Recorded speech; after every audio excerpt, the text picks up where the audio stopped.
இந்திரகுமார், இங்க தாவேகவும் அதிமுகவும் முதலமைச்சருடைய பயணத்தை ஒரே குரலில் ஒருமித்த பார்வையோடு விமர்சிக்கிறார்கள். இந்த விமர்சனத்தினுடைய பின்னணி என்ன?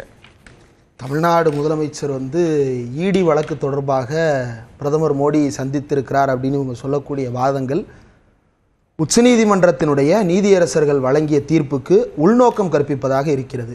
ஏன்னா ஒருவேளை பிரதமரை சந்தித்து எங்கள் மீதான வழக்குகளை கைவிடுங்கள்னு கேட்டது உண்மையாக இருந்தால், மோடி அதற்கு ஒப்புக்கொண்டது உண்மையாக இருந்தால், அமலாக்கத்துறை சார்பில் உச்சநீதிமன்றத்தில் வாதங்களை முன்வைத்த போது இல்லமையிலார் நாங்கள் அதிகாரத்தை மீறி சென்றிருக்கிறோம், தேவையில்லாமல் நாங்கள் சென்றதற்கு வருந்துகிறோம் என்று சொல்லிவிட்டு வழக்கிலிருந்து வெளியேறி இருக்கலாம். அல்லது நாங்கள் வழக்கை இதற்கு மேல் தொடரப்போவதில்லை, அத்தோடு விட்டு விட்டோம் என்று விலகி இருக்கலாம். இல்லை, மாறாக 1000 கோடி ஊழல் நடந்திருக்கிறது, நாங்கள் நடத்தத்தான் செய்வோம், எங்களுக்கு அதிகாரம் இருக்கிறது என்றெல்லாம் பேசியிருக்கிறார்கள். தலைமை நீதிபதி தான் என்ன சொல்றாரு அப்படின்னா, உங்களுடைய அதிகார வரம்புகளை மீறி நடக்கிறீர்கள் அப்படின்றது ஒரு கமெண்ட். அதை தாண்டி அவர் கேட்கக்கூடிய பிரைமரியான கேள்வி என்ன அப்படின்னா, பிரெடிகேட் அஃபென்ஸ் என்ன, இதுல என்ன குற்றச்சம்பவம் நடந்திருக்கிறது என்கின்ற அடிப்படையில் டாஸ்மாக் நிறுவனத்திற்கு உள்ளே சென்று நீங்கள் ரெய்டு நடத்துகிறீர்கள் அப்படின்றது தான் தலைமை நீதிபதி கேட்ட கேள்வி. அதுல இப்போ அதிமுக ஏன் டாஸ்மாக் அதிமுக காலத்துல தான் நடந்ததுன்னு சொல்றாங்க, நாங்க போய் வழக்கு தொடுத்தோமா? உங்களால தொடுக்க முடியாது, ஏன்னா அரசாங்கத்துல இப்ப நீங்க இல்ல, நீங்க பார்ட்டியா இருக்க முடியாது அப்படின்றதுனால தமிழ்நாடு அரசு தொடுத்து இருக்கிறது. நீங்க பேசும்போது நான் குறுக்கிடல, நீங்க பேசும்போது நான் குறுக்கிடல, நான் முடிச்சுக்கிறேன். நாங்க கேட்கல கோர்ட்ல போய் இதை தடை செய்ய எப்படி கேட்க முடியாது? ஆட்சியில் அதிகாரத்தில் இருந்தா தான் பண்ண முடியுமா? அடிப்படை புரிஞ்சிட்டு பேசணும். அந்த அடிப்படையில தான் 2016ஆம் ஆண்டு டிசம்பர் மாதத்துல தமிழ்நாடு தலைமை செயலகத்துக்குள்ள வருமான வரித்துறை புகுந்து சோதனை நடத்தியது.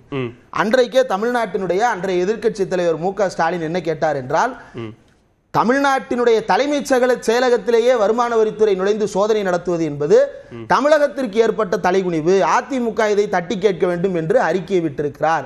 அது போன்ற ஒரு அறிக்கையை அதிமுக இன்றைக்கு கொடுத்திருக்கிறதா? இப்படி கூட கொடுக்கட்டுமே, டாஸ்மாக் என்கின்ற ஒரு உயரிய நிறுவனத்தின் மீது, எங்களுடைய அதிமுக தொடங்கிய நிறுவனத்தின் மீது, எங்களுடைய புரட்சி தலைவர் தொடங்கிய நிறுவனத்தின் மீது எப்படி இப்படி குற்றச்சாட்டை முன்வைக்கலாம்? எங்களுடைய புரட்சி தலைவி உயர்த்திய இந்த நிறுவனத்தை நீங்கள் எப்படி குற்றச்சாட்டுக்கு உள்ளாக்கலாம்? இப்படி தவறாக நடந்து கொண்டீர்களே அப்படின்னு கூட அறிக்கை விட்டிருக்கலாம். ஏதாவது கேட்டாங்களா? ஏன் கேட்கவில்லை என்றால், இங்குதான் பிரெடிகேட் அஃபென்ஸ் அப்படின்ற கேள்வி வருது. முதல்ல சட்டவாதத்தையே சொல்லுவோம். எந்த விதமா 41 எஃப்ஐஆர் ஃபைல் பண்ணியிருக்காங்க. ஏன் 41 எஃப்ஐஆரை கிளப் பண்ணி இவங்க கொண்டு வர்றாங்கன்னா, ஷெட்யூல்ட் அஃபென்சஸ்ல பார்ட் பி ஒன்னு இருக்கு. அந்த பார்ட் பி ல என்ன தெளிவா சொல்லியிருக்காங்க, 1 crore மேல அஃபென்ஸ் நடந்திருக்கணும்னு குறிப்பிட்டிருக்காங்க. அப்போ சத்யன் கிட்ட வச்ச ரெக்வெஸ்ட் தான், நம்ம கேஸுக்குள்ள ரொம்ப இன் டீடைலா போகாம பொலிட்டிக்கலா இதுல முன்வைக்கப்படுற குற்றச்சாட்டுகள் குறித்தே பேசுவோம். வரேன், அதுக்கு தான் வரேன். அப்போ எல்லாத்தையும் ஒன்னு சேர்த்து வர்றது காரணமே 1 கோடின்ற நம்பருக்காக அந்த நம்பர் கிடைக்கல. அப்படி இருந்து இவங்க சோதனை நடத்துறாங்க. அதனால தான் உச்சநீதிமன்றம் கொட்டு வைத்து ஈடியை அடக்கி வாசிக்க சொல்லி அனுப்பி வைத்திருக்கிறது. இது ஒன்னு. இரண்டாவது, தமிழ்நாடு முதலமைச்சர் 24 மே 2025 அன்று நடந்த கூட்டத்தில் மோடிக்கு சாமரம் வீசி விட்டார் அப்படின்னு குற்றச்சாட்டை முன்வைக்கிறாங்க. இதற்கு போவதற்கு ஒரு வாரம் முன்னாடி மே 13, 2025 டெக்கான் ஹெரால்டுல பத்திரிகையாளர் சிவப்பிரியன் அவர்களுக்கு கொடுத்த பேட்டியில மிக தெளிவாக ஒரு வரியை சொல்லுகிறார். We will continue to challenge the BJP's injustice against Tamil Nadu and their undermining of democracy in the People's Court. மக்கள் மன்றத்தில் எப்படி ஜனநாயகத்தை பாஜக படுகொலி தள்ளுகிறதோ அதை நாங்கள் அம்பலப்படுத்துவோம். அதே போல பாஜக தமிழ்நாட்டிற்கு இழைக்கக்கூடிய அநீதிகளை எதிர்த்து தொடர்ந்து போராடுவோம் என்பது மட்டுமல்லாமல், BJP as a party and its ideology must be opposed beyond elections. தேர்தலை தாண்டி பாஜகவும் அதனுடைய கருத்தியலும் போராடி வீழ்த்தப்பட வேண்டியது என்று சொல்லி இருக்கிறார். இது 13 மே. அதற்கு அடுத்து இந்த கூட்டத்தில் கலந்துகிறார். கூட்டத்தில் கலந்து கொண்டு தமிழ்நாட்டுடைய கோரிக்கைகளை வலியுறுத்திட்டு வந்திருக்கிறார். அதற்கு பிறகு மே 26, ஜூன் 1 இதற்கு இடைப்பட்ட ஜூன் மாதத்திற்கான தி வீக் இதழ் பத்திரிகையாளர் லட்சுமி சுப்பிரமணியம் அவர்களுக்கு அளித்த பேட்டியில முதல் கேள்விக்கு அவர் கொடுத்திருக்கக்கூடிய பதில் என்ன அப்படின்னா, தமிழர்களின் மீது பாஜக கடைபிடித்துக் கொண்டிருக்கக்கூடிய மாற்றாந்தாய் மனப்பான்மை காரணமாகத்தான் தமிழ்நாடு தமிழர்களும் எப்போதும் பிரதமர் மோடியை புறக்கணித்துக் கொண்டிருக்கிறார்கள். மிசா காலத்திலாவது அறிவிக்கப்பட்ட எமர்ஜென்சி இருந்தது இந்திரா காந்தி காலத்துல, இப்போது எமர்ஜென்சி அறிவிக்கப்படாமல் இருக்கிறது. அது மட்டும் அல்ல, 24 இந்த கருத்துக்கள் அதிமுகவுக்கும் தாவேகவுக்கும் மாற்று இல்ல. நீங்க தொடர்ச்சியா பதவியேற்றதிலிருந்தே சித்தாந்த ரீதியாகவோ அல்லது மாநில உரிமைகள் சார்ந்தோ நீங்க பாஜகவை எதிர்த்துக்கிட்டு தான் இருக்கிறீங்க. அந்த எதிர்ப்பு கடந்த 4 ஆண்டுகளாக தொடர்ந்து கொண்டிருக்கிறது. இந்த வருஷமும் எதுவும் மாறல, அந்த ஸ்டேட்டஸ் கோ மெயின்டைன் ஆகுது. அப்படி இருக்கும்போது இந்த ஆண்டு மட்டும் கலந்து கொள்வதற்கான காரணம் என்னங்கிறத ரெண்டு தரப்பு அந்த காரணத்தை சொல்றேன். இன்னொன்னு மட்டும் முடிச்சிடுறேன். 24 மே காலையில கூட்டம் நடக்கிறது. அன்றைக்கு சாயங்காலமே தமிழ்நாடு எந்த வாரிசை காப்பதற்காக முதலமைச்சர் முதலமைச்சர் போனார் என்று சொன்னார்களோ அதே அரசியல் வாரிசு சொல்லுகிறார் ஈடிக்கும் பயப்பட மாட்டோம், உங்க டாடி மோடிக்கும் பயப்பட மாட்டோம் என்று சொல்லி இருக்கிறார். சமரசம் பேச போபவர்கள் பேசக்கூடிய வார்த்தைகள் அது, இது மக்களுக்கு தெரியாதா? ரைட். இப்போ கம்மிங் டு த பாயிண்ட், ஏன் இந்த ஆண்டு இந்த கூட்டத்தில் சென்று கலந்து கொண்டார்கள் அப்படின்னு. முதல்வராக பதவியேற்று 5 ஆண்டுகள் நிறைவடைய போகின்ற நிலையில் 4 ஆண்டுகள் முடிந்து 5வது ஆண்டு நடந்து கொண்டிருக்கிறது. கடைசியாக நடைபெறக்கூடிய நிதி ஆயோக் கூட்டம்.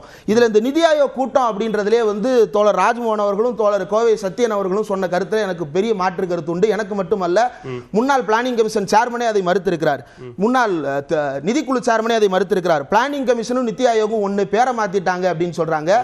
பிளானிங் கமிஷனும் நிதி ஆயோகும் ஒன்னு கிடையாது. பிளானிங் கமிஷனும் நிதி ஆயோகும் அடிப்படையிலேயே வேறுபட்ட தன்மை கொண்டவை. எந்த அளவுக்கு வேறுபட்ட தன்மை கொண்டவை அப்படின்னா, பிளானிங் கமிஷன் என்பது நேரடியாக கட்டுப்பாட்டு அதிகாரங்கள், டைரக்டிவ் அண்ட் கண்ட்ரோலிங் அத்தாரிட்டி கொண்டது பிளானிங் கமிஷன். ஆனால் நிதி ஆயோக் என்பது வெறுமனே எனேபிளிங் அண்ட் அட்வைசரி தான். அவங்களால ரெக்கமெண்டேஷன் தான் கொடுக்க முடியும். எந்த முடிவுகளையும் நிதி ஆயோக் தனிப்பட்ட முறையில் எடுக்காது. பிரதமருடைய ஆலோசனை அடிப்படையில் தான் அவங்க எடுக்க முடியுமே தவிர தனிப்பட்ட முறையில் எடுக்க மாட்டார்கள். அதனால தான் நிதி ஆயோக் கூட்டத்தின் மீது தொடர்ந்து விமர்சனங்களை முன்வைக்கிறோம். இந்த ஆண்டு ஏன் கலந்து கொண்டிருக்கிறார் என்றால், இதற்கு முன்பு என்ன நடந்தது அப்படின்றத பார்க்க வேண்டி இருக்கிறது. ஒவ்வொரு முறையும் தமிழ்நாடு அரசு தனக்கு தேவையான நிதியையோ அல்லது வஞ்சிக்கப்பட்ட நிதியையோ திரும்ப பெறுவதற்கான போராட்டத்தை பல்வேறு வழிவகைகளில் நடத்தி இருக்கிறது. ஒன்று நீதிமன்றத்தில் நடத்தி இருக்கிறது, அல்லது மக்கள் மன்றத்தில் நடத்தி இருக்கிறது, அல்லது சட்டமன்றத்தில் நடத்தி இருக்கிறது, அல்லது நாடாளுமன்றத்தில் நடத்தி இருக்கிறது. இதுல நிதி ஆயோக் அப்படின்றதும் ஒரு கவர்னிங் கவுன்சில் அடிப்படையில் அங்கேயும் எதிர்ப்பை பதிவு செய்வதற்கான ஒரு வாய்ப்பு இருக்கிறது. இப்போ இதுல வந்து இதே காரணத்தை சொல்லி தானே கடந்த ஆண்டு நீங்க புறக்கணித்தீங்க, மாநில முதலமைச்சர்களும் புறக்கணித்திருக்கிறார்கள். அப்ப இந்த முறை நீங்க பங்கேற்றதற்கான காரணமா நீங்க மாநில உரிமைகள்னு சொல்றீங்க, ஆனா பின்னணியில வேற காரணம் இருக்கு. அதுதான் நான் காரணத்தை சொல்ல வரேன். இப்போ இதற்கு முன்பு பல்வேறு கோரிக்கைகள் இருந்தது. எனக்கு ஒரு 2 நிமிஷம் கொடுத்தீங்கன்னா நான் முடிச்சிருக்கேன். ஜிஎஸ்டி நிலுவைத் தொகை அப்படின்றது வராமலே இருந்தது. தமிழ்நாட்டிற்கு கொடுக்கப்பட வேண்டிய தொகை, அதை கொடுக்க வேண்டும் என்பதற்காக தொடர்ந்து நாம கடிதம் எழுதி இருக்கிறோம், கேட்கல. மக்கள் மத்தியில போராட்டம் நடத்தி இருக்கிறோம், கேட்கல.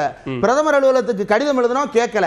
பிரதமரையே இங்க கூட்டிட்டு வந்து மேடையிலேயே வச்சு அந்த நிலுவைத் தொகையை கொடுங்கன்னு கேட்டோம். அதற்கு பிறகு ஒரு வாரத்தில் அந்த நிதி விடுவிக்கப்பட்டது. விடுவித்து தந்தவர் ஸ்டாலின். அதற்கு பிறகு மதுரையில வந்து கனிம வளத்திற்கு ஆர்டர் போட்டதாக ஒன்றிய அரசாங்கம் ஒரு ஆர்டரை பாஸ் பண்ணது. அதுக்கு டெண்டர் கொடுத்தாங்க மதுரையில கனிம வளம் எடுக்க. அதை எதிர்த்து போராட்டம் நடத்தினோம், கடிதம் எழுதினோம். அதன் விளைவாக அது திரும்ப பெறப்பட்டது. மதுரையின் கனிம வளங்களை காப்பாற்றியவர் மு.க. ஸ்டாலின். அதற்கு பிறகு ஆளுநருக்கு அரசியலமைப்பு சட்டப்படி அதிகார வரம்பை உட்பட்டவர் தான் அவர் அப்படின்னு சொல்லிட்டு அரசியலமைப்பு கடமையை நிறைவேற்றுங்கள் என்று உச்சநீதிமன்றத்தின் மூலமாக கொட்டு வாங்கி கொடுத்தவர் ஸ்டாலின். அதே போல இங்க 100 நாள் வேலைவாய்ப்பு திட்டத்துக்கு 3 மாசமா நிதி வரல. எடப்பாடி பழனிசாமி கேட்டு வாங்கி கொடுத்தாரா? ஸ்டாலின் தான் கேட்டு வாங்கி கொடுத்தாரு. இப்படி ஒன்னொன்னை நம்ம வெவ்வேறு ஃபோரம்ல கேட்டிருக்கிறோம். முடிச்சிரேன் சார். இப்போ இதுல வந்து இந்த கல்வி தொடர்பான நிதி ஒன்று இருக்கிறது, சமர சிக்ஷா அபியான்ற திட்டத்தின் கீழ. அது எதனுடைய திட்டத்தினுடைய நீட்சி? சர்வ சிக்ஷா அபியானுடைய நீட்சி. இதற்கு முன்பு அனைவருக்கும் கல்வி இயக்கமாக இருந்தது. அம்பர்லா அப்படின்ற ஸ்கீமுக்கு அம்பர்லா ஸ்கீம்ஸா மாற்றும் பொழுது அது சமர சிக்ஷாவா மாறுது. மாறும் பொழுது இவங்க தேசிய கல்விக் கொள்கையை நுழைக்கிறாங்க. அதை எடுத்து மக்கள் மன்றத்தில் போராட்டம் நடத்தி இருக்கிறோம். இப்ப நீதிமன்றத்தில் வழக்கு தொடுத்திருக்கிறோம். மிச்சம் இருக்கக்கூடிய ஒரே இடமாகிய நிதி ஆயோக் கூட்டத்திலும் சென்று இதை வலியுறுத்துவது என்பது இதனுடைய நோக்கம். அந்த நோக்கத்தை நிறைவேற்றி இருக்கிறார் ஸ்டாலின். இந்த கேள்வியில முதலமைச்சர் முன்வைத்த பார்வைகள் இருக்குல்ல, சமர சிக்ஷா அபியான் நிதி கேட்டார்ல, அதுல எடப்பாடிக்கோ அல்லது தாவேகா தலைவர் விஜய்க்கோ மாற்று கருத்து இருக்கா? தமிழ்நாட்டுக்கு 50% இல்ல, இந்தியாவில் இருக்கக்கூடிய எல்லா மாநிலத்துக்கு 50% நிதி பகிர்வு கேட்டார். அதை எடப்பாடி ஆதரிக்கிறாரா? தாவேகா தலைவர் ஆதரிக்கிறாரா? அது எதையுமே பேசாம பாஜகவை ஒரு இடத்தில் கூட கண்டிக்காத தாவேகா திமுக தலைவரை கேட்பதற்கு எந்த அருகதையும் இல்லை. பேசுவோம், அடுத்த சுற்றுல பேசுவோம். இல்ல இதுல ஒண்ணே முடிச்சிரேன். இல்ல லாஸ்ட் பாயிண்ட் அடுத்த சுற்றுக்கு வரேன். அடுத்த சுற்றுக்கு நான் வரேன். ஜஸ்ட் ஒரே ஒரு பாயிண்ட் நான் வரேன். இல்ல அடுத்த சுற்று நான் இருப்பேனான்னு தெரியல. நான் ஒரே ஒரு இல்ல நேரா நான் வரேன். உங்களுக்கு வாய்ப்பு கொடுக்கிறேன். அட ஒரு நிமிஷம் சார். ஒரு வாய்ப்பு கொடுக்கிறேன். நான் அவருடைய கருத்து பாஜகவுக்கு நான் வரேன். பதில் சொல்லிட்டே இருந்தேன். நம்ம அப்படியே விவாதம் போயிட்டே இருக்கும். நான் வரேன்.